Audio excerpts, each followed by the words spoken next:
परिस्त्री गमनम तथा, ये बहुत बड़ा पाप है। उसमें भागवत में आता है नरकों के वर्णन में कि जो स्त्री या पुरुष एक दूसरे को धर्म के विरुद्ध, जैसे जब तक ब्याह नहीं हुआ तब तक बच्चा या बच्ची को ब्रह्मचर्य रहना चाहिए। ये बड़े आनंद की बात होगी, आप रख के तो देखो। अगर आप ब्याह तक ब्रह्मचर्य रहे तो आपकी गृहस्थी ऐसी फली फूलेगी, आनंदमय होगी, देख लेना। अब जैसे गेहूं गलेथ में हो, गलेथ माने होता है कि बाली निकल रही है, फूल उसमें छोटे छोटे आ रहे हैं, अब उस फसल को काट लो, कुछ नहीं मिलेगा। महीना 2 महीना रुको, उसको दाना पड़ने दो, परिपक्व होने दो, फिर अन्न राशि लग जाएगी। ऐसे ही ये ब्रह्मचर्य है। जो बाल्यावस्था से यौवन अवस्था तक अपने ब्रह्मचर्य का नाश करते रहते हैं, वो गृहस्थी लायक ही नहीं रह जाते। मतलब वो बात नहीं होती जो जीवन में होना चाहिए, गृहस्थ धर्म के लिए अनिवार्य।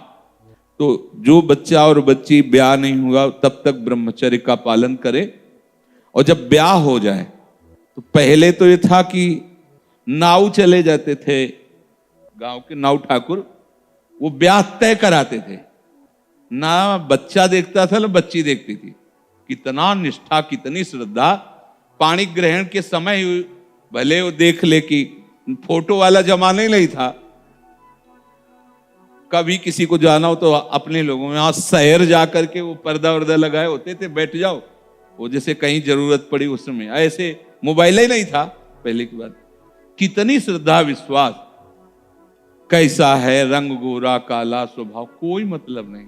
माता पिता या कोई तय करे आयो। जब पाणी ग्रहण हुआ उसी समय स्वीकार कर लिया कि आजीवन निर्वाह करना है, चाहे जैसे स्वभाव वाला हो, चाहे बड़ी पवित्रता गृहस्थी में देखी गई, बड़ी पवित्रता, बड़ा जीवन। जो यहां तक मर्यादा, लोग इसका मजाक उड़ाते हैं। मजाक तो तुम्हारा उड़ रहा है, देखो ना, देखो ना, मजाक उड़ रहा है तुम्हारा। तुम्हारी क्या स्थिति है, क्या स्थिति है, अपने आप देखो तो आप खुद अपना मजाक करने लगोगे कि हमने अपना जीवन मजाक बना दिया। धर्म में सामर्थ्य होती है, धर्म में बहुत बड़ी ताकत होती है। ये जो बच्चे खिलवाड़ करते हैं या जो लोग खिलवाड़ करते हैं जानते नहीं। उसमें लिखा है कि जो स्त्री शरीर पर पुरुष से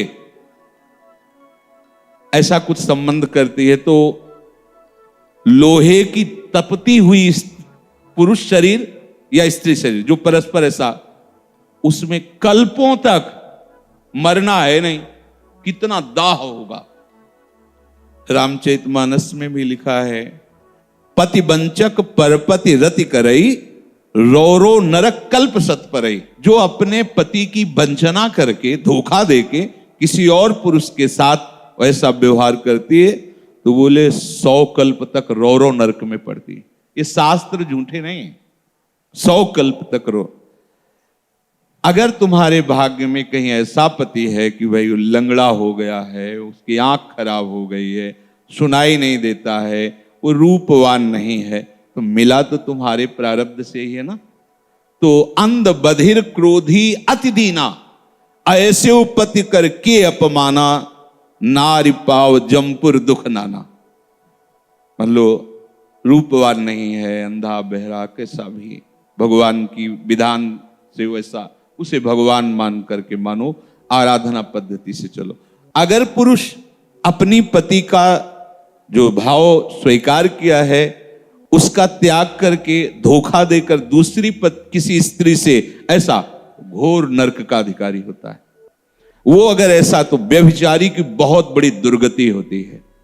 तो ऐसा कोई न समझे कि हम परिस्त्री गमन करके गोपाल शास्त्र नाम कर लेंगे तो पाप से बच जाएंगे। बकाया सामर्थ्य इतनी है कि अगर आप आज तक गलती हुई ऐसी, आज से स्वीकार करो कि अब लो नशानी अब ना नशी, और आप भगवान नाम कीर्तन करो, गोपाल शास्त्र नाम कीर्तन करो तो निष्पाप हो जाओ। वो पाप आपको भोगना नहीं पड़े।